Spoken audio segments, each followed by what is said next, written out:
Everybody, we're here today for the Education and Environment Sustainability Committee meeting, and it is 3:05. Can I have a roll call? And just as a reminder to all who are in attendance, this meeting is being recorded and live streamed on the county's YouTube page. Calling the roll, Ms. Simon. Here. Mr. Schlepper. Here. Mr. Hauser. Here. Mr. Jones. Mr. Jones is absent at the moment. Mr. Miller. Here. There is a quorum. Okay, so we have minutes from April 30th. Can I have a motion to approve those minutes? So moved. Second. All in favor? Aye. Aye. Minutes approved. Any public comment? Oh, I skipped that. No, I didn't Madam think we Chair, did. no one is signed in. Okay, so the first matter is 2025-0167. Resolution number 2025-0167, adopting the 2026 to 2040 Solid Waste Management Plan Update for the Cuyahoga County Solid Waste Management District. Good afternoon. Green light. There we go. Good afternoon. Thank you for having me this afternoon. I'm Beth Biggins-Raymer. I'm the Executive Director of the Cuyahoga County Solid Waste District, and I am before you today to ask for your consideration of the resolution that was read. We have our solid waste management plan that we have to update on a regular basis, and that is what we are seeking approval for you. And I'm going to just quickly go through. You should have copies, hopefully, at your seats of the PowerPoint presentation, as well as a fact sheet. Just real quick, I know our time is limited. We're going to go over what is the district, what is this plan, what's in the plan, and what are our time frames. As I mentioned, we are the Cuyahoga County Solid Waste District. We are our own separate political subdivision, which covers all of Cuyahoga County, plus a small part of Geauga County, Hunting Valley. We have a little nub. And we are responsible for overseeing waste reduction and landfill minimization for the 59 communities within Cuyahoga County. And the solid waste plan is set in statute that we have to complete and then update every 5 years.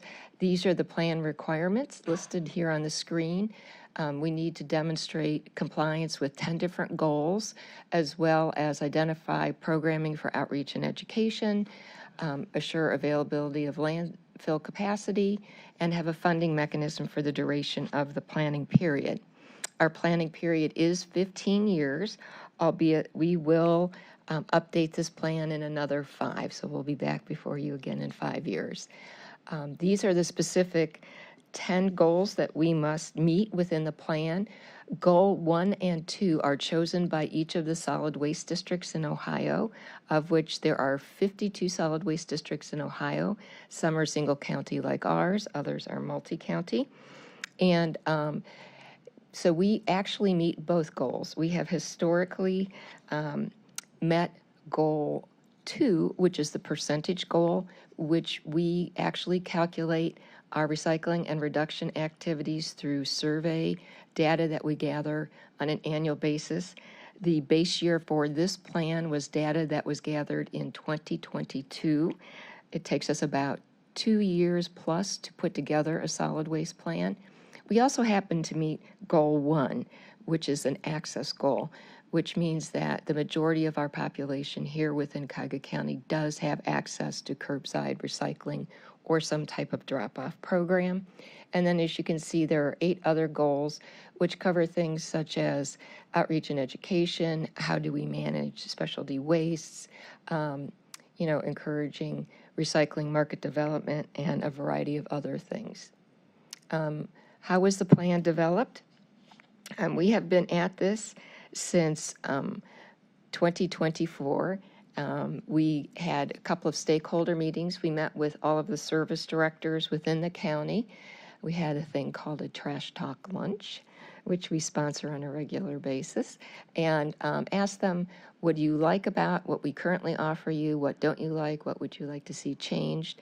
We took those inputs. We also went to our policy committee and other elected officials, asked those same questions, and we began to then put together a plan for activities and programming for the next 15 years. Here, I mentioned our policy committee. It is kind of our guiding committee. It is set in statute. It is comprised of the Cuyahoga County Planning Commission. We're a little different than any other solid waste district in the state in that we utilize the Planning Commission. And then we also have 2 public sector representatives. And so we have a 13-member policy committee, which is actually responsible for telling us to go forth and put together a plan, as well as then, once we receive findings and orders from the EPA, to implement that plan. We also have to follow, for this plan update, a very scripted time frame. And in this slide, as you can see, we've managed to get through a little over half of the process. Statute stipulates how long we have to actually do our surveying and our data crunching. Then we have to have a draft sent to the EPA for review and comment. We did complete that in the fall of October of 2024. We received back really no significant comments from the agency, which was great. So we did a little polishing of that document. Then after the first of the year, we put it out for the mandatory 30-day public comment period. We received no written or oral comments during that period of time.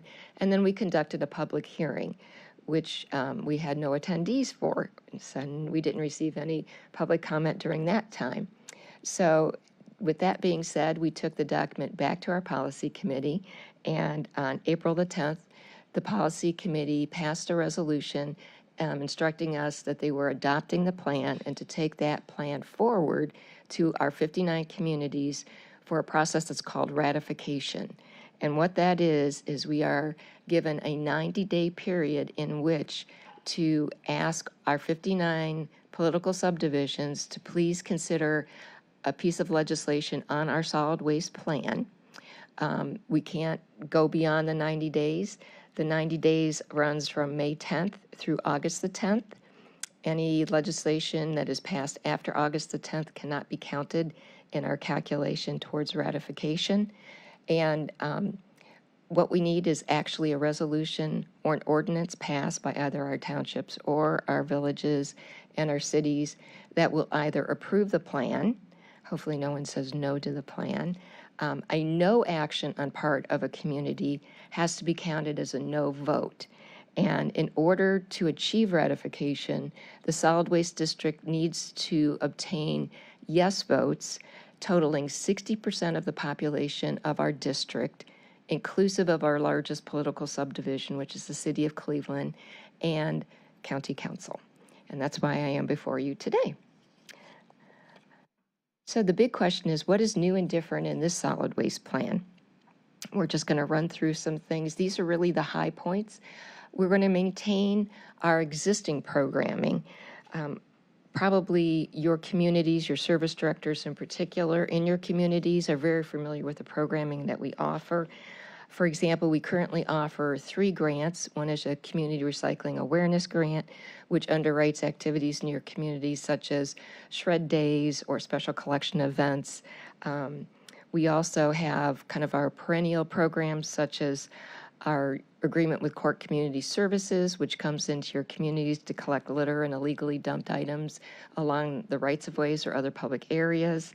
We also sponsor household hazardous waste. So we actually hold that contract and have what's called kind of a hub and spoke form of collection where each of the communities in your districts will collect household hazardous waste or hard to recycle items on a time frame that is convenient for them, and then they make appointments to bring those items into us.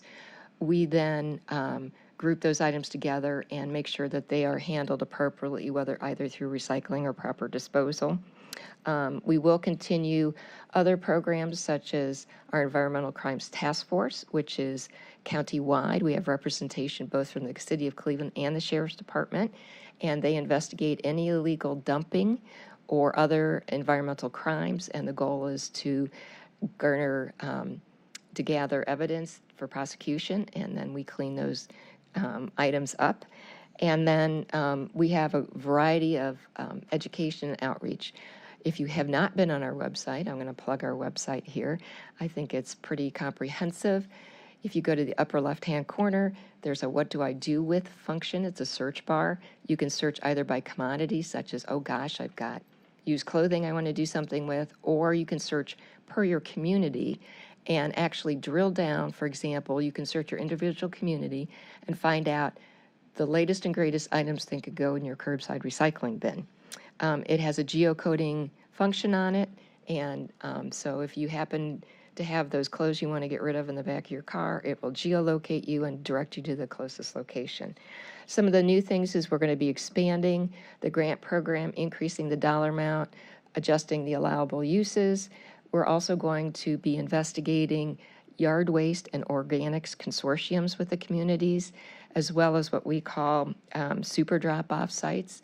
So items such as cardboard that are difficult to get into your curbside carts and organics, partnering with our communities and our private businesses to set up places where multifamily folks can drop those items off, or just single-family homes that if they have too much cardboard that can't go into their bin. We're also going to investigate textiles. When we completed our data analysis for the plan, we found that textiles were a significant and growing part of the waste stream, and we want to get a better handle on where are those coming from, and more importantly, better end markets for dealing with those materials. And then at the bottom, you see no new fees. We will continue at our $2 per ton generation fee, which we'll get into more in a couple of slides. The key elements, we're going to quickly go through these. Basically, this slide shows you here in Cuyahoga County what we generate in the way of tonnage for things disposed as well as recycling. We dispose of about 62% of everything we generate. We either recycle or compost about 38%, and we are always looking to better those percentages. This gives you some idea of where our waste goes. Cuyahoga County is very similar to the city of New York. We export all of our waste. We do not have an active landfill within our jurisdiction. So all of the tons that we dispose, we are burdening other communities with. And this gives you an idea of where in 2022, 1.5 million tons were disposed. And we do have in Cuyahoga County a robust transfer station infrastructure. We do send our waste through 17 different transfer stations, of which 9 of those are actually located within Cuyahoga County. So think of it as a place where your street trucks go, they offload the garbage, and they're put on larger semi-trailers that are then transported to one of these many landfills. Just to give you an idea, in Cuyahoga County, we're kind of unique in that we actually have 4 different MRF, which is Material Recovery Facility sheds in our district, meaning the recyclables, both residential, commercial, and industrial that we generate end up at one of these 4 large recycling centers, or they actually can go to well over several dozen different sole commodity recyclers in the area. Think of scrap metal, or think of an individual plastic recycler. This gives you an idea. I mentioned what the breakout of our waste looks like. As you can see, organics is a pretty significant part of the waste stream, which is why we're looking to do something with our communities going forward. We want to make sure that those organics are kept out of the landfill as much as possible. The plan requires us to go through a variety of analyses, and I'm going to go through these very quickly to conserve time. We are required through the plan update process to complete over 13 different analyses for the OEPA. Our plan is on the website. Our website, it's 329 pages in length.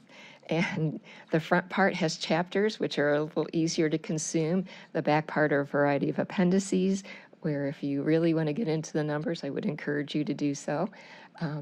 But we looked at recycling, what can we do to maintain where we are? What can we do to increase recycling? We mentioned the super drop-off centers.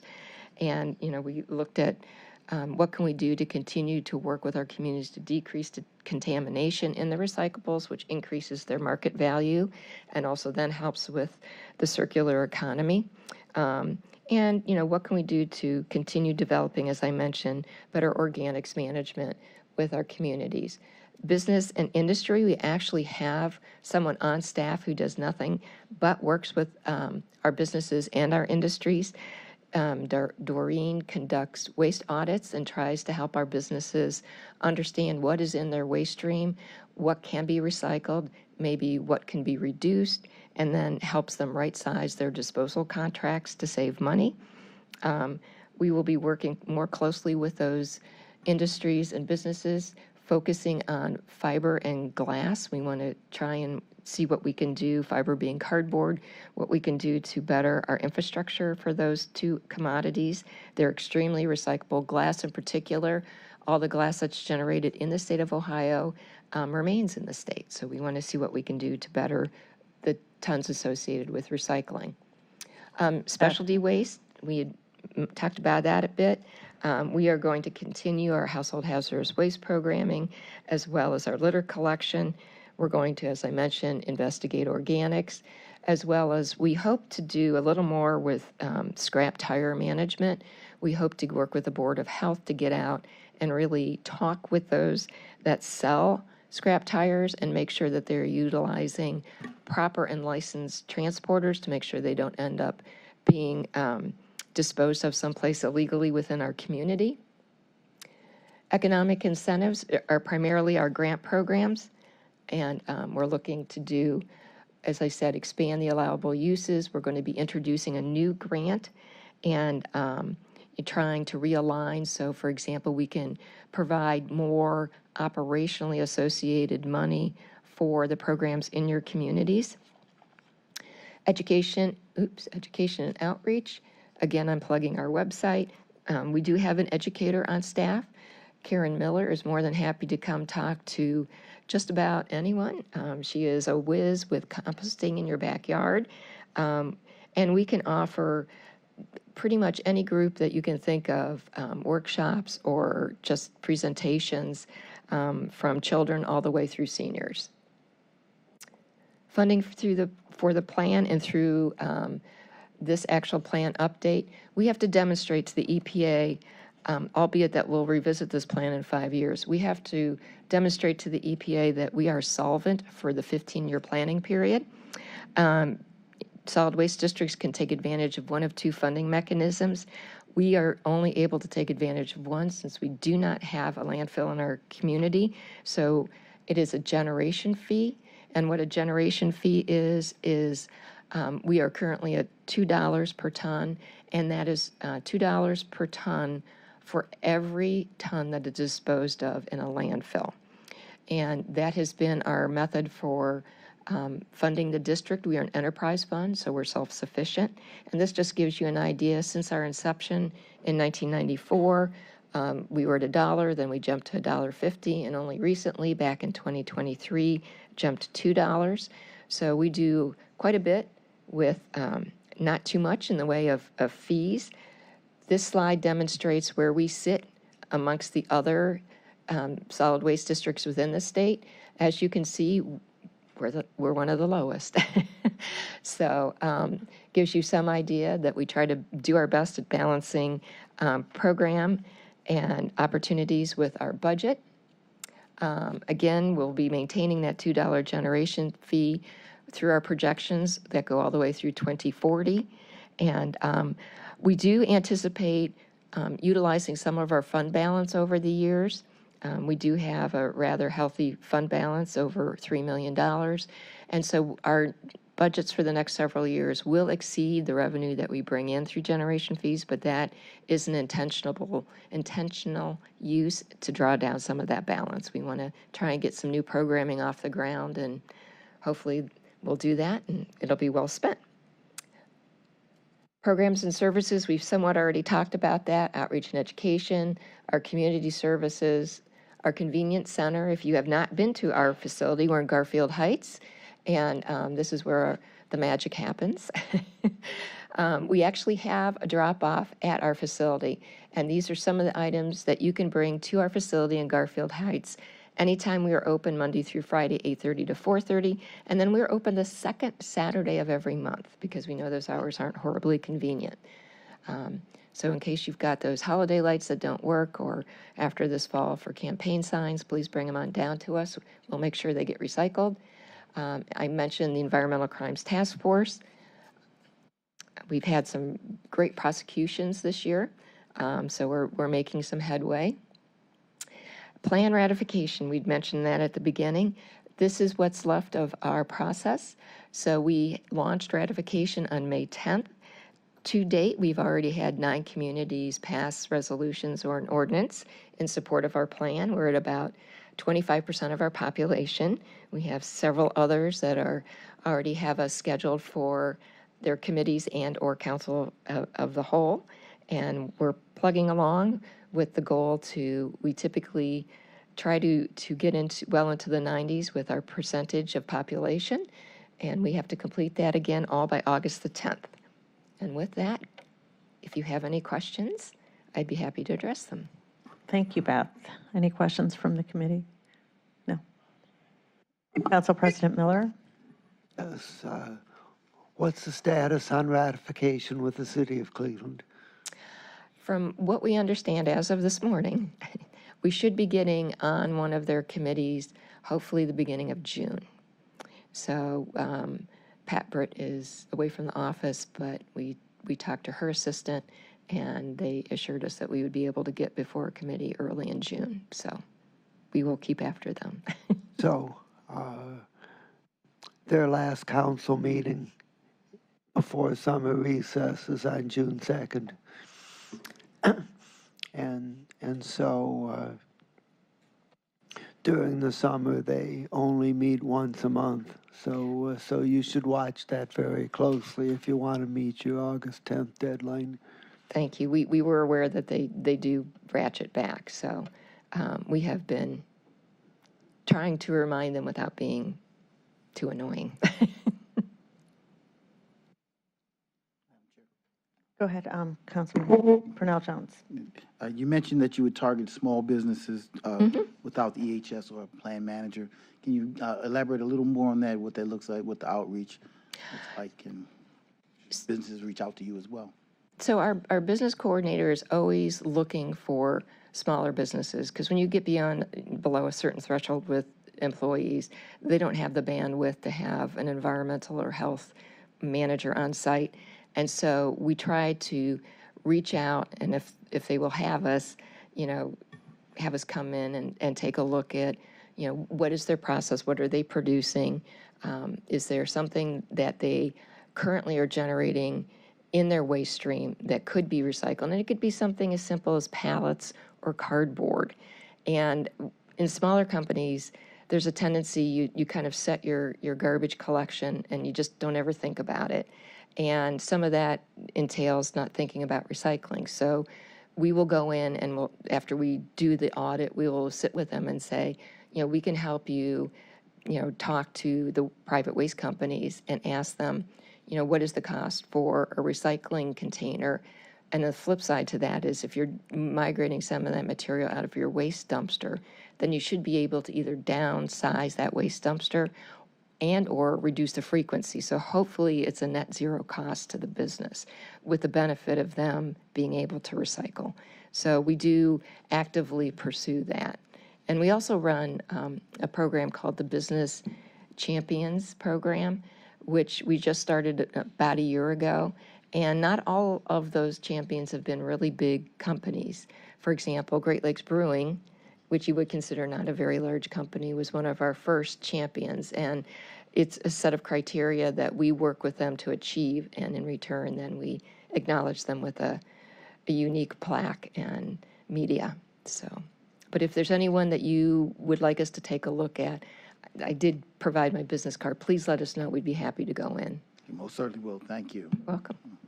Yeah, just for the record, Purnell Jones is here, and he has a small business, and hope you guys can Oh, good. connect.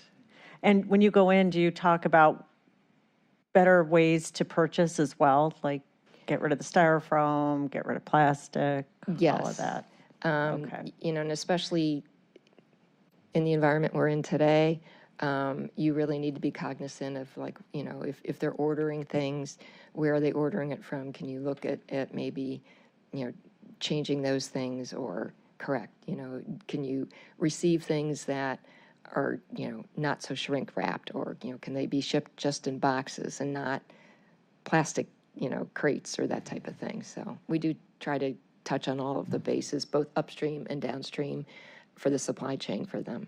Yeah, so solid waste has a new, it's refuse is part of our, it used to be what were the three Rs? Reduce, reuse, recycle. Reduce, reuse, recycle. We've added refuse. Correct. And when you look at the stats, we all get the annual report from solid waste, and it shows what the city's, rate of recycling is, and none of it, when you look and get rid of the yard waste, is great. We're doing a great job relative to the rest of the state, but overall, recycling is not, we're not doing a good job.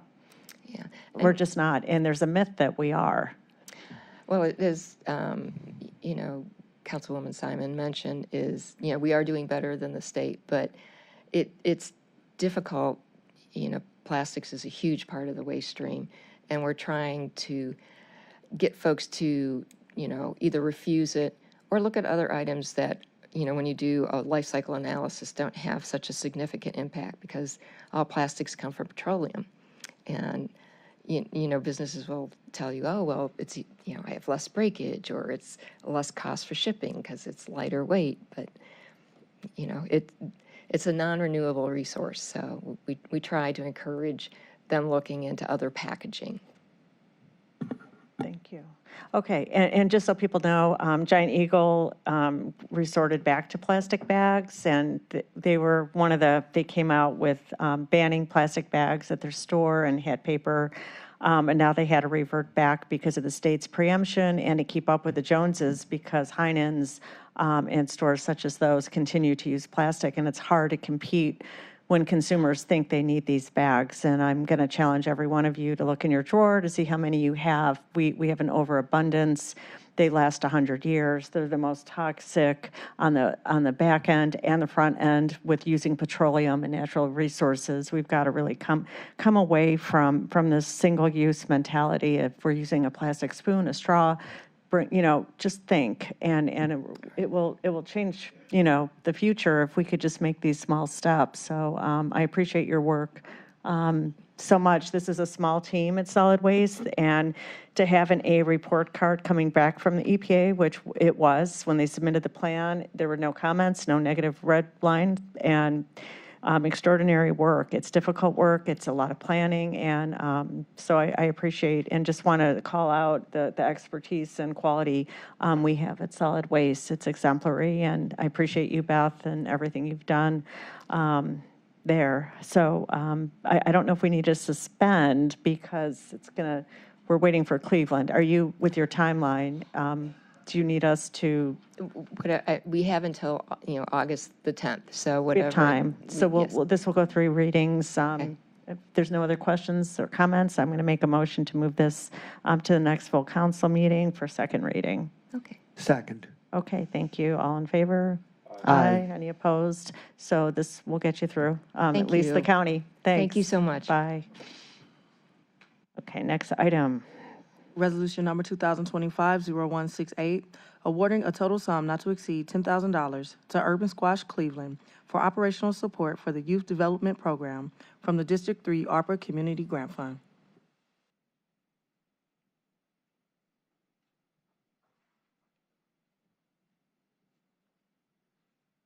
Hello. Good afternoon. Thanks so much for having us. I'm Jean Kaler. I'm the Executive Director of Urban Squash, and my colleague Liam O'Toole is here, and he's the Coordinator of Community Squash and Operations for our Youth Development Program, and we're thrilled at this opportunity to speak with you and share the good stuff that's happening at the corner of West 47th and Lorraine.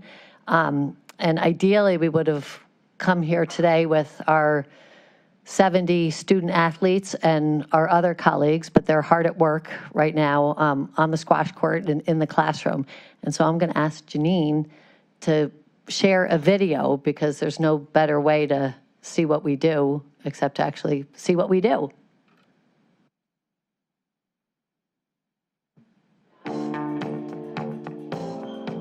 Urban Squash Cleveland, we've got kids coming every single day after school between approximately 3 and 6 p.m. And we've got kids as young as 5th graders all the way through to high school seniors. And there's a big range in athletic ability, but one of the big things here is getting every single kid on a pathway where they have achievable goals. Really trying to get these kids healthy, just obviously for the squash court, but just in general with life. Trying to make sure they're moving around and they're active. They don't get enough of it, so they're on their phones most of the time. So we're trying to get them out of that element and making sure they're moving their bodies. I come to Urban Squash Cleveland because it's kind of like a second home to me at this point. It's like literally I find happiness here. I have a lot of friends here, and I just find joy in playing squash. I keep meeting new people every single time I come here. There's constantly more people coming, and I think that's just really cool. And I get to build relationships here that are meaningful and might last a long time, so that's why I keep coming back. It's potentially a sport for a lifetime. You only need one other person to play with, and I think it really teaches kids some wonderful life lessons. If you think about being on a squash court in a match, you have to problem solve on yourself. You have to deal with adversity. Urban Squash Cleveland is obviously all about squash, but what we do in the classroom is just as important as what happens on the squash court. And homework help is mandatory, so that's the #1 priority, is that we're getting our homework done and that we have volunteers coming in to assist in those. But if homework is not assigned for the day, or if maybe it's a break kind of situation, there's always an enrichment activity. I really enjoy coming here. Like, it makes me become a better athlete and also helps me academically. Like, squash has helped me get into my dream high schools, and it also has helped me grow athletically in my fitness also. And it just motivates me a lot because I want to play squash when I go to Yale. We're helping kids that, again, may not get an opportunity like this. We're exposing them to certain things. We're getting them into colleges, Harvard, OU. Yeah, the experience for the kids has, as you could imagine, just been amplified by this beautiful facility that's now, I don't know, maybe 6 or 7 years old. And we're fortunate to be on the campus of Urban Community School. But Urban Community is first to say, Urban Squash is not just for Urban Community School, but for all the schools that are willing to partner with us. In our minds, of the Community Squash program is opening up access for the wider community to learn a new game, a game that's really healthy, a game that's growing, a game that's going to be in the Olympics in just a few years, and to provide connections for our students, kind, loving adults that care about them and that can provide resources. They travel for tournaments, Philadelphia, New York, Boston. We have 20+ other different sister programs like this that we travel to. Even within those tournaments, we're going on college tours. Well, nationals, it was amazing. Everything I thought it would be. Philadelphia was amazing. I met a lot of other new people that I got to interact with and a lot of good opponents. It was very tough. I know it's kind of a stretch, but I do want to go to the 2028 Olympics in LA. I heard they are introducing squash. It's going to be hard, but with a little practice and dedication, I think I could do it. Thank you, Janine. So as you can see, we're focused on building scholars, on building character, and ultimately productive citizens. And we just want to point out 3 things before your questions about the program that really are powerful about Urban Squash Cleveland. So the first is it's an after-school program. So these children are coming from Urban Community School, from Orchard, STEAM School, from Metro Catholic, as well as a bunch of high schools. It's not limited to those schools, but we're building partnerships with those schools, so we're in contact with the teachers and administrators. So we look at ourselves as a team with parents, with schools, so children are getting consistent messages about what their capabilities are and why they owe it to themselves to push themselves academically, physically. We talk about social and emotional learning as well. So after school, they come, they're safe, they get a meal. We partner with the food bank. And as you can see, they're not on their phones and they're doing something very productive and they're building relationships with our volunteers and staff. Second thing that makes us powerful is squash. Are any of you familiar with you saw it there, but prior, were you familiar with squash? So it's a college sport, and that's the reason you say, why squash? The third point I'll get into in a second, but we're part of an international affiliate organization that was all launched in Boston because some squash players are realizing there's college scholarships for squash, and there weren't many Americans applying for them because there weren't many Americans of financial need that knew how to play squash. And they said, we are going to change that narrative. So Squash Busters was launched about 20 years ago, and now it's grown to 27 programs around the world. And it's a lifetime sport. So our youth, the habits that they're developing with physical fitness, with nutrition, it's academic and enrichment. So if you saw Erica Moore, who's the coordinator of that, we have a classroom economy going, so the children all applied for jobs, and it could be from cleaning out the closet. All the equipment is provided for free of charge. But they do that. There's the comedian who has a joke of the day, because we all end up in a circle and talk about what we achieved in the afternoon, but we do have a joke. But then they get paid for these jobs. And with those squash bucks, we've had donations so they can buy healthy snacks. They can buy sneakers that have been donated, lightly worn squash sneakers. So they're learning, applying for a job, working, earning, and then the joy of spending that money. But also, it's real life. So prices did increase at the beginning of April because of the tariffs in our squash shop.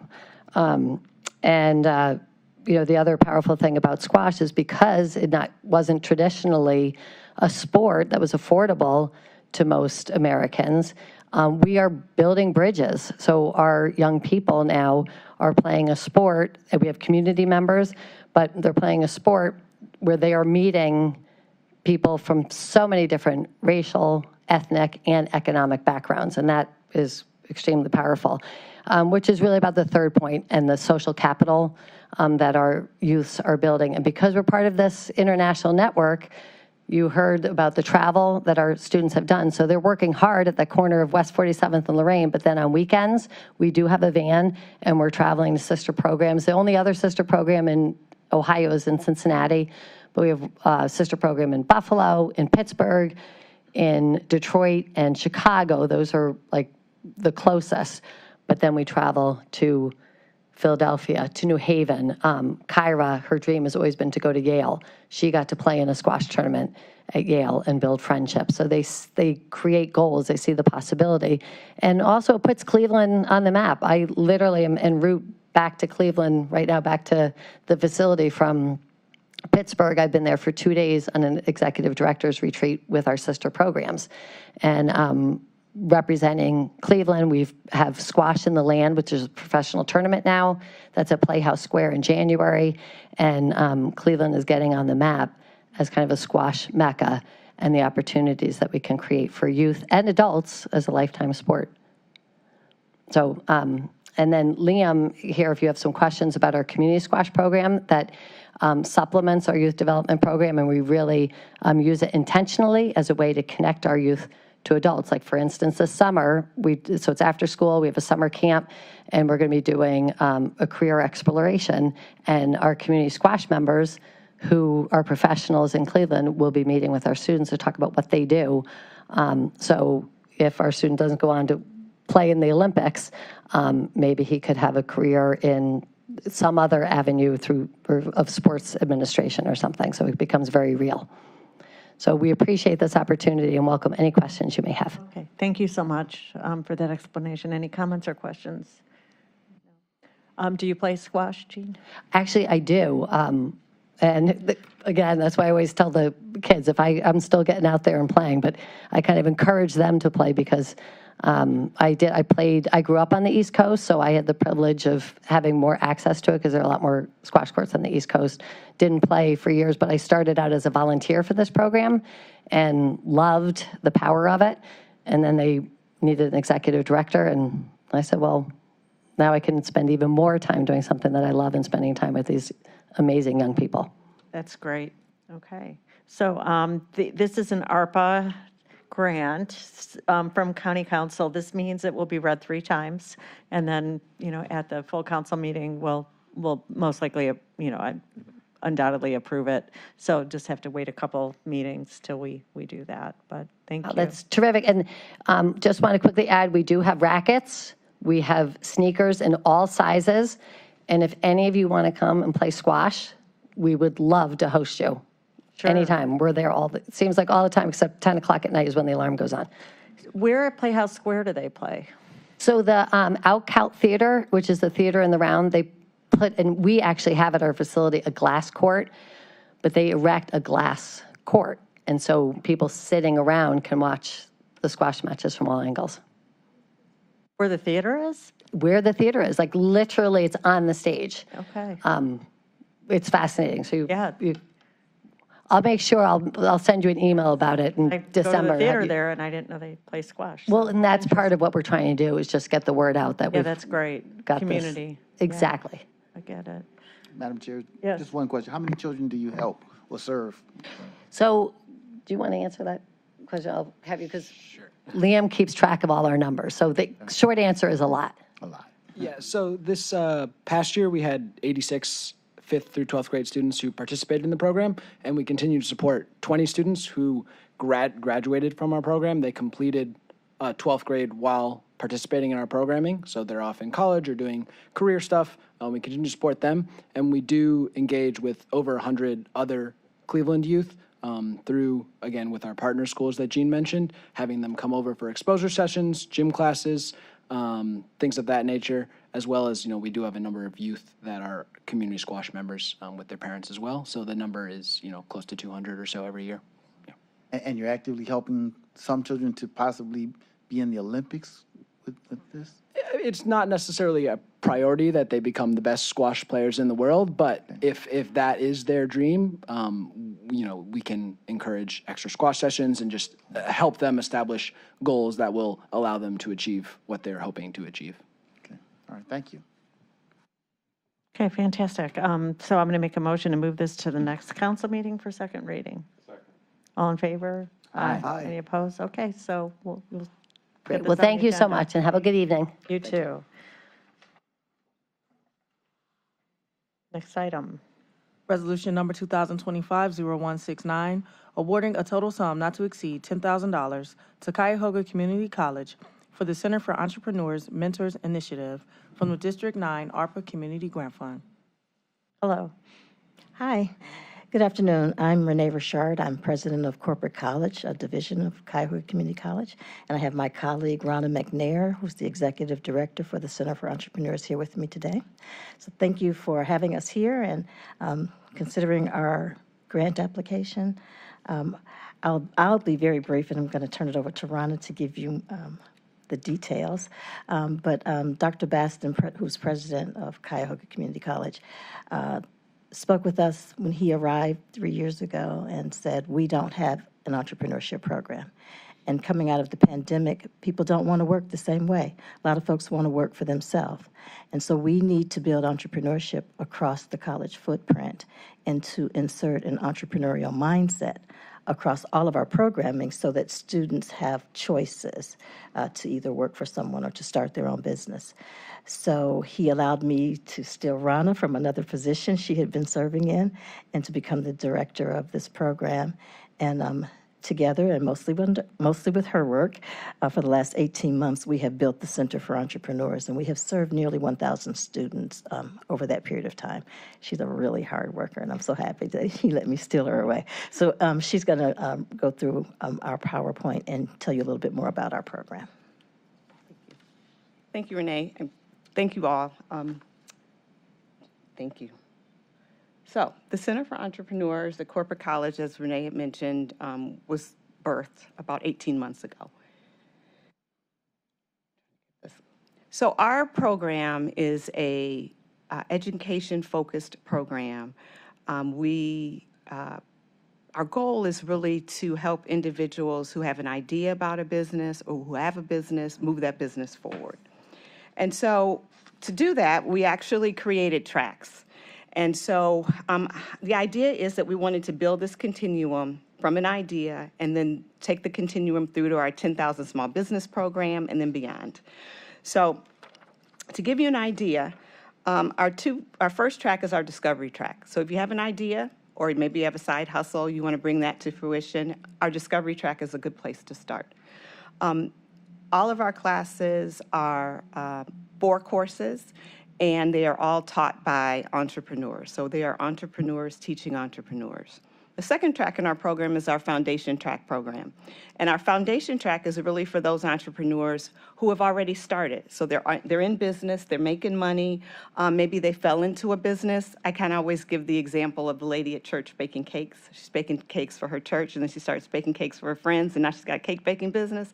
But she doesn't have the policies and procedures, maybe not a business plan, maybe not her EIN number, those things. So that foundation program is really focused on those individuals. That particular program is 6 weeks long, and we focus on things like I said, business plans, finances. We bring mentors in, we bring in bankers. So we really want to be able to help individuals see their businesses moving forward. Since the inception of our program, we've had about 174 entrepreneurs that have gone through the program. And then we've, from ages 14 to 77. So once again, our program is focused on the community, and so individuals across, the footprint and across ages. The other thing that we think is really important is about 89% of the individuals that have gone through our program are minorities, and 80% are women. And we know that women are really the fastest growing segment of new businesses. And then quickly, some of the businesses that we've seen have been focused in hospitality and those kinds of things, healthcare. And then, interestingly enough, our target market has really been Southeast Cleveland. We are physically located in Warrensville, so it kind of makes sense that that's where some of our individuals are coming from. And then the inner ring suburbs. To give you just an idea of what some of those courses look like I said, I mentioned the discovery track, and so we cover preparing your passion for profit. What does it actually look like to start your business? Creating your business structure, establishing your brand, and then launching it. And then our foundation track, like I mentioned earlier, is really looking at your business plan, your finances, marketing, and then really selling your vision. So, as Renee mentioned, we have touched over or close to 1,000 people across the community in our education programs, but we also have a couple other programs in the center. We have a speaker series where we bring in prominent business owners or individuals in the community, and we had the executive, county executive, Chris Ronayne actually talked to Dr. Baston one evening. And so we also had other business owners that participated in our speaker series. We thought it was important that our entrepreneurs hear from entrepreneurs, the good, the bad, and the ugly, right? That's part of business ownership. We also have a workshop series, and then we also have an executive in residence program that was funded by Huntington Bank. So interestingly enough, for 2025, we had some goals, and that was educating entrepreneurs and then expanding regionally. So we, as I mentioned, are in Warrensville, but we look forward to moving to our West Shore campus at some point. When we talked to our entrepreneurs, the 2 things that they said that were very important to them or that they needed was access to capital and mentorship. And because of that, we developed our mentorship program, which is called the Center for Entrepreneurs Mentors, or CFE Mentors. And that's really why we're here today. We really want to be able to provide additional support to our entrepreneurs and to be able to help them move along the continuum and grow their businesses. So when we think about our CFE Mentors program, what we plan to do is provide the program for completers of our discovery track and our foundation track. And we want to be able to provide mentors for them. So we are collaborating with the college's Goldman Sachs 10,000 Small Business Program. And so we've really reached into that program to identify, or for individuals to self-identify those who want to be mentors. The program, as we've initially outlined it, is about 10 to 12 weeks with weekly meetings or weekly touch points between the mentors and the entrepreneurs. And then we're currently piloting the program to see how it goes. So we started back in a couple weeks ago, actually. And so we plan to offer the program in the spring, the fall, and in the summer. And so we hope that you will fund our program so we can continue to provide support for entrepreneurs. Have Okay. any questions? Thank you so much. I'm glad this is, a popular, it sounds popular, right? People, the students want to get into the program. Any questions? Okay. Hi there, through the chair. Thank you so much for being here. I had more of a logistical question from the community college perspective. Are any of these courses you mentioned, is it 32 hours in a classroom setting, do those courses have a credit-bearing component to them? So if a student were to be in the midst of this entrepreneurial program, but then also get some credits that they could potentially apply to a future degree or a future AA degree, anything like that in the midst of it, or anything maybe in the pathway for the future? In the pathway for the future, right now our program is non-credit. And so, but as Renee had mentioned, the goal is to really bridge the credit and non-credit. And we actually did a little bit of that. We had a pitch competition earlier, or end of April actually, where we provided an opportunity for our credit entrepreneurs to self-identify. So we did a survey of 17,000 credit students just to find the entrepreneurs in the bunch. And then we provided them an opportunity for a pitch competition. And so we partner with our credit folks. And we're happy to say the person that won that was someone who had gone through our program, our entrepreneurship program. But the other thing that I wanted to say is we are kind of creating a pipeline, and we're trying to work in a pipeline, not reinvent the wheel. So we're working with other community partners through this entrepreneurship ecosystem we have in the city. But we also want to give our 4-credit students the opportunity, those students that are learning a subject matter and all of a sudden realize, I've got this accounting background now, but I want to work for myself, but I don't know how to run a business. So, come see us. But it also vice versa. We may find that we have folks in our entrepreneurship program that realize, I really need to go take a business course, a whole business course for 8 weeks or 12 weeks or 16 weeks. We offer a lot of different varieties. And so we're hoping that there's some cross pollination, if you will. Question? Yes, thank you. Congratulations. I think this pilot is a great idea. And Dr. Bastian is a very forward-thinking leader. My one question is, you mentioned other partners. Are you partnering with like ECDI, or who are some of your partners that are part of your continuum pipeline? Yeah, it's funny, we say that we can't do it all by ourselves. So yes, we are partnering with ECDI, Jumpstart, SCORE, just to name a few. We just partnered with the SBA. We had UBiz at Urban yes, League. yeah, and UBiz at the Urban League. And then we have, in our mentorship, in our foundation program, where those folks have already kind of fallen into business or have already got started, we partner with our local banks. So we have a banking night out, and so PNC sent three or four representatives to work with them one-on-one. Erie Bank sent someone, Key Bank sent 2 people, Fifth Third, Huntington. So they all said, and then then that way our entrepreneurs, I think there were 14 or 12 to 14 in the program at that time, one-on-one. And what we have found is, and we had mentors that we assigned to them also. So they got a banker and they got a mentor. And we only, since we weren't paying them, asked them to do it one time. But the mentors then came back and said, can we continue to meet with them? So it's a wonderful experience for both mentor and mentee. And the gratefulness that our entrepreneurs express, you can't get paid to do that or to hear that. Our completion rate is about 92% across all of our courses. It's 100% scholarship. Folks said, nope, they need skin in the game or they're not going to come. 92% come and go. The folks who do drop out have had some serious family things that made them have to drop out. So to the point that you made earlier, there's a lot of interest in this, and folks that come are very committed. So we've been really excited about it.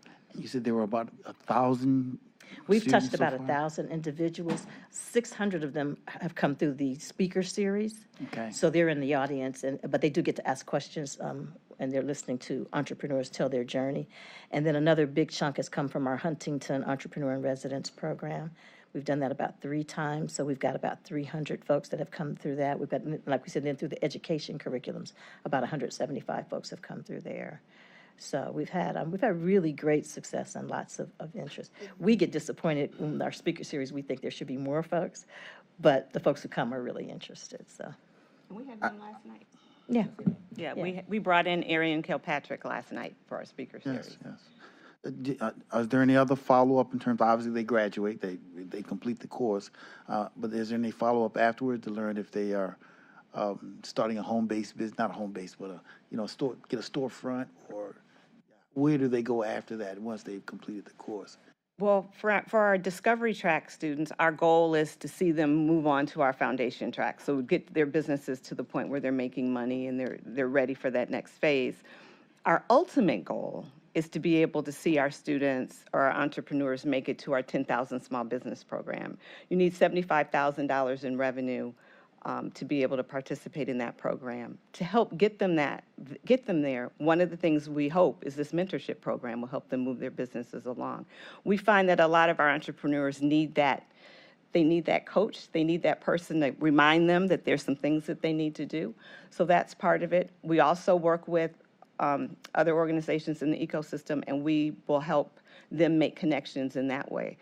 We've set up monthly touch points with them, so we have virtual calls where they can come in, they call in, and they meet with our instructors, and it's an opportunity for us to double check and find out what they're doing and how they're moving their businesses forward. And what they need. And what they need. We've been very fortunate. We received a grant from the Burton D. Morgan Foundation, startup grant, to be able to provide seed money. And so we have just launched our second mini grant opportunity for them as well, so that they have an opportunity, if there's a piece of equipment or something they need, maybe a service, we can provide them with some startup funds to do that. So we are really trying to keep in touch with them, keep them moving, and providing whatever resources that they need to be able to move along. Are the requirements to enroll the same as the requirements to enroll in Tri-C? We have open enrollment in our, as long as you have an idea and the desire and come. High school graduate, or is that? Interestingly enough, we haven't set any criteria like that. And we've had high school students. We are actually launching a program in a couple weeks for 6 weeks for our High Tech Academy students and our Upward Bound students, really focused on high school students. We have no requirements, Mr. Jones, just a desire. Okay. Yeah, another potential partner might be LMM, Lutheran Metropolitan Ministries, their Central Kitchen. They apprentice the reentry population. Individuals coming out of incarceration. They have a training class themselves as far as teaching them to prepare food. They have a business there providing food to homeless shelters, and they apprentice the reentry population.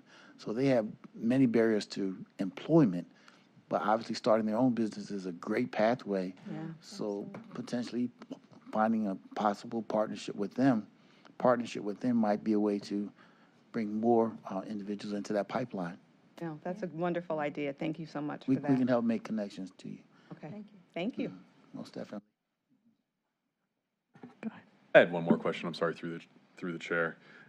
You had mentioned that the majority of your population are minority students and also women, which I think is absolutely incredible.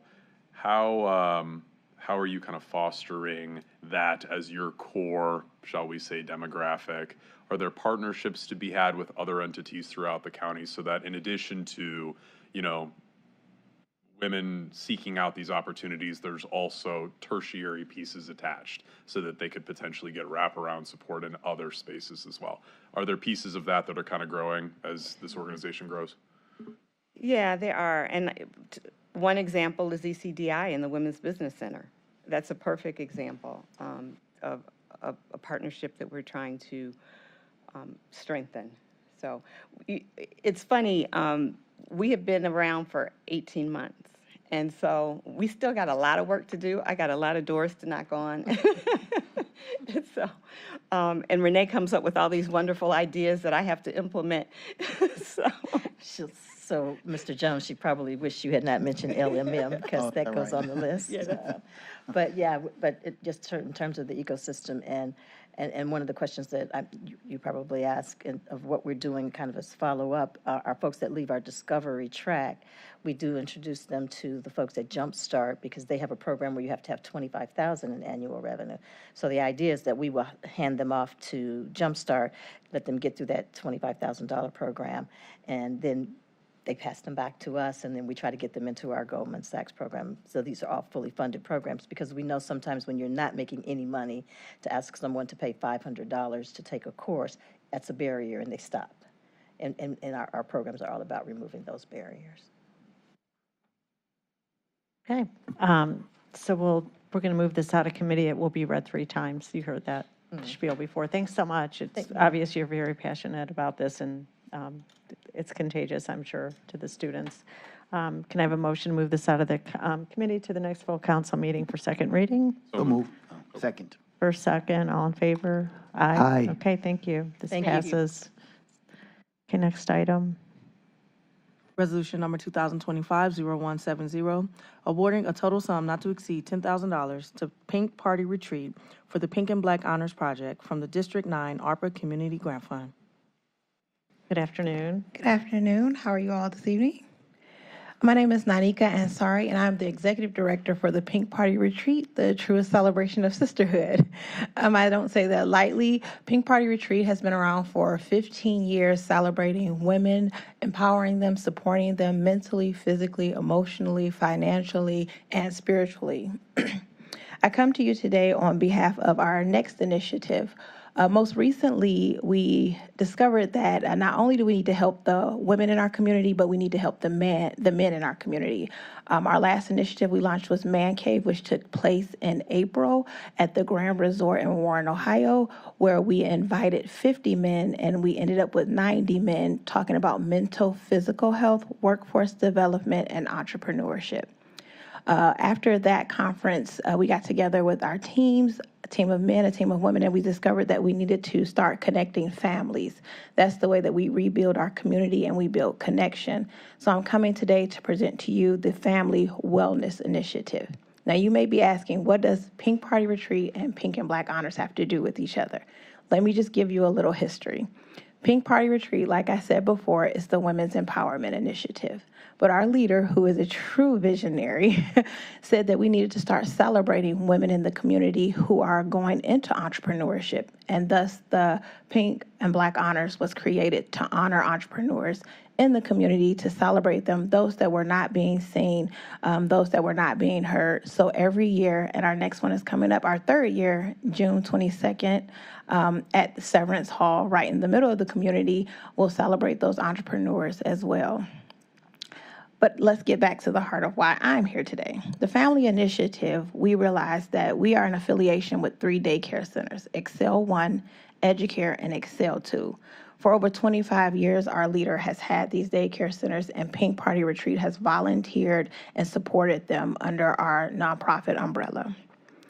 When I said we recognize that we are at the heart of what the community does in bringing families together, we don't take that lightly. So what we would like to do alongside these 3 daycare centers is start a family engagement initiative. What we recognize is that during the pandemic, when 2020 started in March, that parents were at home teaching their children themselves. And that caused a little bit of a rift in those relationships. And it caused some tension within the school systems. What we like to do is host family engagement initiatives at 24, to be exact, all throughout next school year, to help families reconnect, to help families heal, to bring them stability in whatever areas they would like for us to cover. Why this matters is because in 2020, we did get a shock to the system. I don't know about you, but myself, I experienced becoming a foster parent of 3 children in March, in the 2nd week of the pandemic, when I was reached out to and asked to connect with a family. 5 years later, I have 2 of those young ladies graduating. They're still in my home and they are graduating. We don't take what we do lightly. We are boots to the ground in the community, making sure we pour back into families. What we've recognized is that the families that come to those daycare centers have experienced instability in finances, instability in mental health initiative, instability in communicating with the offices that are supposed to give them help. And it's not that they don't understand where to go from help, it's that they need help and tools and resources to get there. What we do is we practice with them. We have the Multi-Networking Resource Expo, which helps families in workforce development. If you want help with your resume, if you want help looking for a job, we've partnered with Toward Employment in the past to help them actively get the tools that they need so that they can go out into the community and support their families. And this is men and women.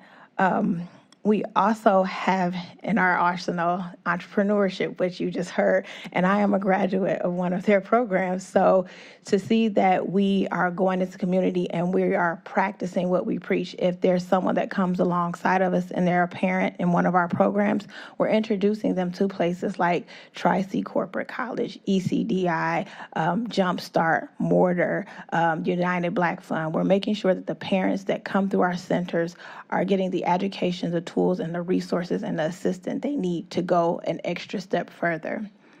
Now, you may be asking, like, you guys are doing a lot. We realize that we are doing a lot, and we realize that the community requires us to do a lot.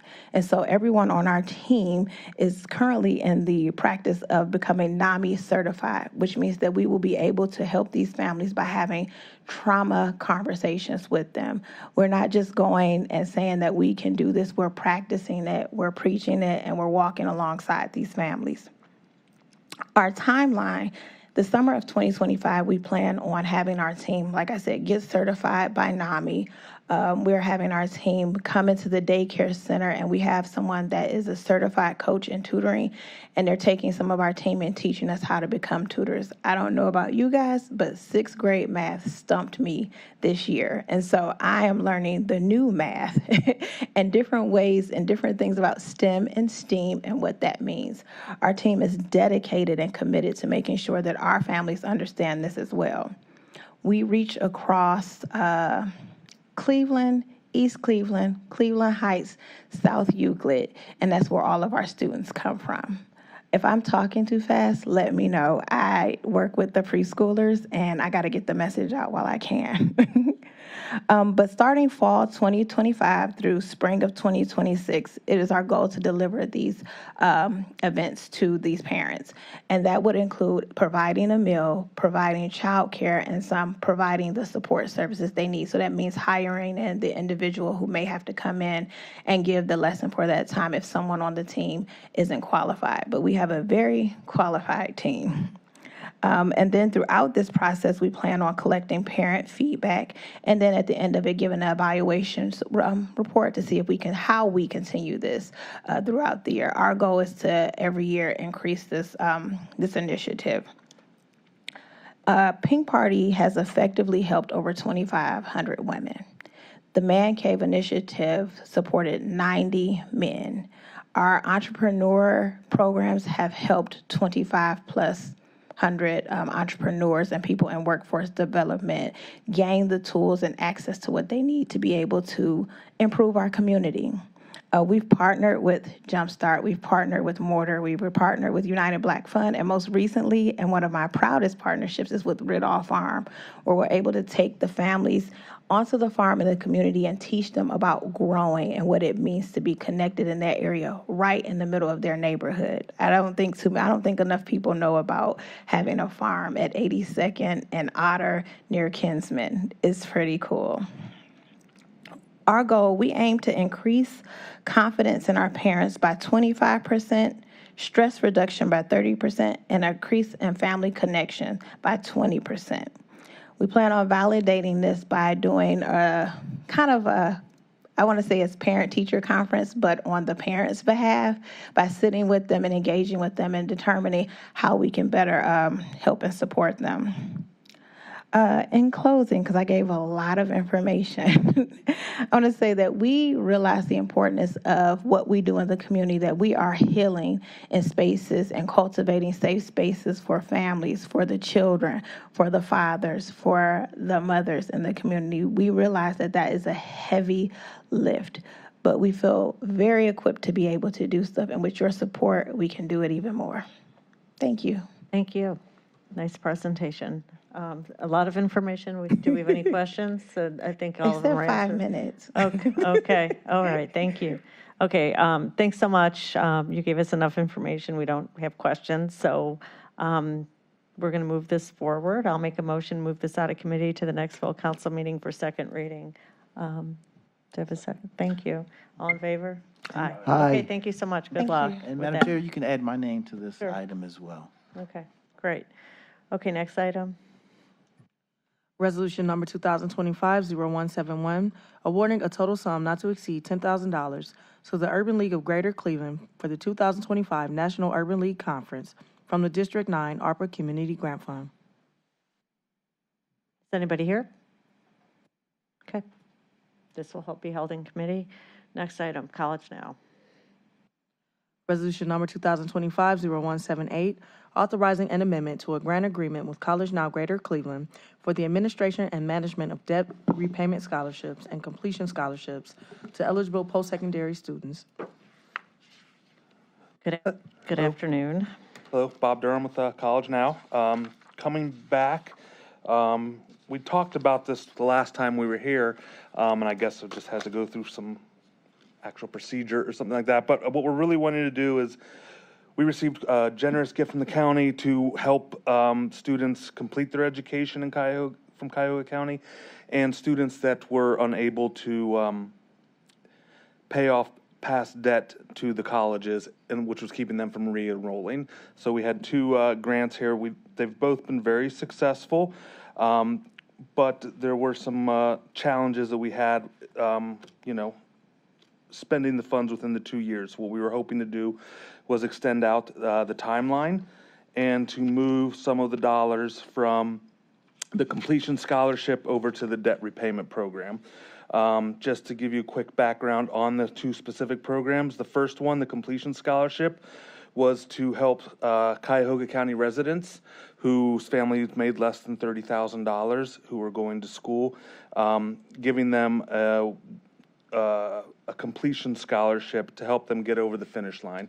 Research showed that, students often run out of funds coming into their junior and senior year quickly and then the second one was the debt repayment program, which we talked about, which was students often owe money to colleges and before they finished or they dropped out and still owe money to the school, and that keeps them from getting re-enrolled in any school. So we partnered with Tri-C and CSU to provide up to $2,000 to pay back any institutional debt that's keeping them from re-enrolling, and then getting them re-enrolled back in school at the same time. My colleague Maggie was crucial to the setup. Good to see all of you. Thank you, Maggie McGrath at College Now.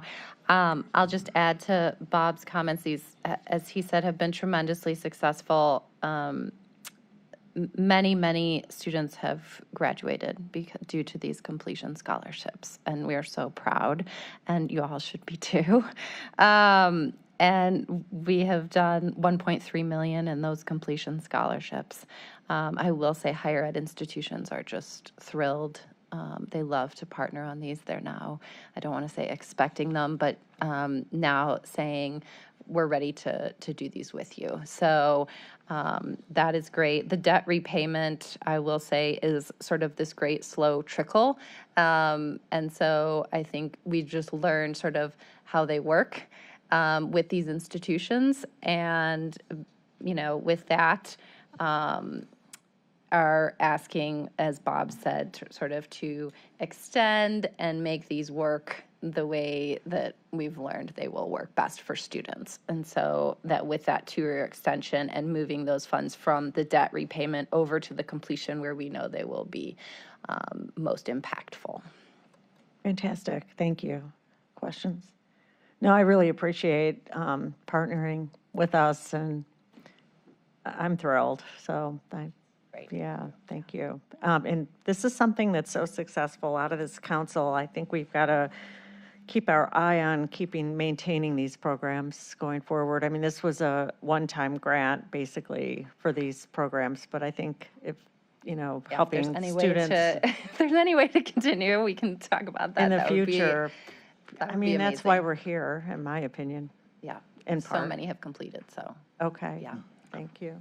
How many students did we help in terms of the debt repayment? The debt repayment, in particular, so last year, we had 46 total students, and this is why the money hasn't spent fast enough. It was up to 2,000, but the 46 only needed 46,000 to pay off their debts, so the amounts are much lower. This year, and I think this was as of end of, I think, March, we'd had 69 for this year, receiving 61,000, so even less. So we've helped, 115 pay off their debt and get re-enrolled. And part of the criteria was they have to be, in the schools, that was the partnership with Tri-C and CSU on the debt repayment, is that they would let them enroll before we sent them the money. So that we would not send the money until they were actually re-enrolled in school and had done everything they needed to do that piece. And then on the completion side, in the first year, there were 104 that graduated already, and more will come from that. And then just this past academic year that is finishing right now, we have funded, or the funds funded 252 students. There will be over 100 from that finish as well. So there'll be over 200 that complete from that. More to come. We need to get those results, but we're well over 200. And I was just, as Councilwoman Simon said, this is an incredible initiative that we've worked on. These children have been helped, students have been helped to enroll back in school. If there could be more money, obviously we certainly would love to. But I always say the big picture is to remember that this all started from the education bill under Bill Clinton, where student loan debt could not be discharged through bankruptcy. When that law is just like we do at council all the time, we line item delete things, we add, we change laws all the time. They need to go to the federal level, demand that they change it, delete that line that says student loan debt cannot be discharged through bankruptcy. Give everyone an opportunity to go to a bankruptcy lawyer, those who need, and discharge those $250,000 of debt that's hanging over the lives of too many students across this country. Yeah, I totally agree with you. A legislative problem needs a legislative solution. And this debt is actually, though, institutional. It's not student loan debt. It's the money they owe to the schools. schools, yes. But they probably also owe Right. student loans. So if we can get them re-enrolled, we can get those loans put into deferment while they're in school. So it's sort of a double win, because they don't have to make payments on their loans while they're in school. So we get them to consolidate. And our adult learner team, they have to have sessions with them on that debt piece before they can get the funds as well. And they help them consolidate the loans to get them out of default and then re-enrolled, which then helps them out. Now, hopefully they finished and can afford to pay back those loans, but we can stand here all day and talk about student loan debt. It's crazy. But actually this month, defaulted loans are going to start pulling back the money from tax returns, could be wage garnishment, all kinds of things. So hopefully. Yeah, so to my colleague, Mr. Jones's point, Armin Budish and I, former executive, had ARPA. We put aside ARPA money, millions, and I really wanted to do something with student loan debt, and I said last time you all talked me off the cliff because there's not enough money to fund the students with heavy student loan debt. But the little bit that was needed to relieve institutional debt it's extraordinary how such a small amount of money that's due and owed traps students. So that's a great bang for your buck on that one. And of course, the completion scholarship has proven to be really successful. So I'm glad with the guidance on how we could best use that. One time, this is our ARPA money. This was money from ARPA. So that's where this came from. Go ahead, Councilman. I just had a comment through the chair. I echo everyone's sentiments up here today. As somebody that has a nice, healthy additional car payments worth of student loan, every month. I understand this, personally. But what I think is interesting is, again, sharing the chairwoman's sentiments that the average institutional debt for a student is about $700. So when you think about $700, but then to fast forward and say, okay, someone that graduates college can earn up to $2 million additional dollars in their lifetime just simply for having that credential. So when you kind of look at point A and think, okay, $700, and then that institutional degree getting you to a $2 million lifetime, it's really staggering to think that that one barrier, that one stumbling block could upset the trajectory of a student's entire life and their earnings. So I think that not only is this transformative, this is a model that we need to embrace nationally. That's my own opinion, and I share Councilman Jones' sentiments as well. So incredible job, incredible work, and thank you for everything you're doing to help our students. Thank you. And we will be talking about it. We already talked with our national partners, but we will be trying to let everybody else know, because the countries, we're not the only ones dealing with this. And thank you. And it's worse than a barrier, because when those student loans come in, then they have to pay these loans, and they don't have the educational degree to be able to get the income to pay them. So it's an extraordinarily horrible trap. Thanks, Ohio. Okay. So somebody want to make a motion to move this? Make a motion that we move this to the full council. Second. Do we need second reading suspension or just? I don't think we need to suspend, do we, okay. with the calendar year? No, we're just shifting. We're still running it through, Okay. right now, we're still running it through August 1st. Second, okay, thanks, Bob. Second from President Miller, all in favor? Aye. Okay, this will move out of committee. I'm going to add my name if it's not already there. Thank you. Okay, My name as well. My thanks. name's already on. Okay, I think mine is too, but, okay, thanks for coming in. Appreciate it. Okay, next item. Resolution number 2025-0190, supporting an application for funding under the Clean Ohio Fund Green Space Conservation Program available through the Ohio Public Works Commission on behalf of City of Bay Village for the conservation of ecologically significant areas and the Cahoon Creek habitat restoration in the City of Bay Village. Megan, go ahead. Hello, good evening, everyone. I'm Megan Cheney, Senior Planner at the County Planning Commission. I also work as the administrative staff for the Clean Ohio Green Space Conservation Fund run through OPWC. For the fiscal year 2026, which we're currently in, one of the requirements for applications is, or applicants is to get letters of support from the various levels of government corporations that the project is going to be in. For this particular project, City of Bay Village submitted a request for a resolution of support for their project, the Cahoon Creek Habitat Restoration on the shore of Lake Erie. They will be requesting roughly $790,000 to do some restoration, bank stabilization, and habitat creation in this area. Yeah. Thank you. So we, as historically, as a council, no matter what district it's in, we support this, and this can be competitive, but we hope that all the applicants get awarded. So with that being said, is there any time constraint on this, Megan? There is. Applications are due June 20th, and while probably a third reading would get done in time, it would be very beneficial to have second reading suspension for full council. I know the applicants would rest easier.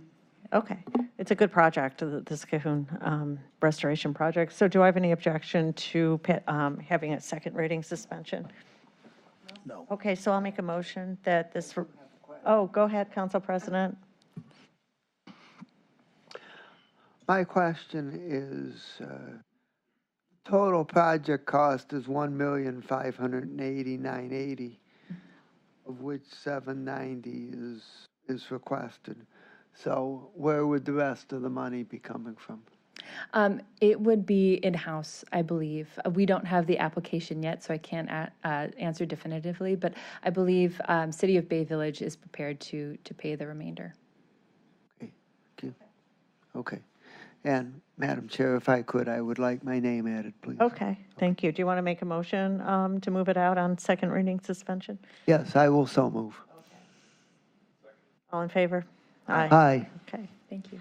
Next item. Resolution number 2025-0191, supporting an application for funding under the Clean Ohio Fund Green Space Conservation Program, available through the Ohio Public Works Commission on behalf of West Creek Conservancy for the conservation of ecologically significant areas in the Headwaters Connector Trail in the city of Solon. Yes, so this particular ask, as Janine just mentioned, came from the West Creek Conservancy for a project in Solon, and it actually extends through the southeastern boundary of Cuyahoga County and into the city of Aurora. City of Aurora also supports this project, and it is this project will request $2.5 million. It preserves 58 additional acres of land, and it links the Emerald Necklace and the towpath trail in Cuyahoga County to the Headwaters Trail in Portage County. Great. Regional project, do you have any comments? That's your district, Councilman Schlepper? No, just I'm familiar with this project.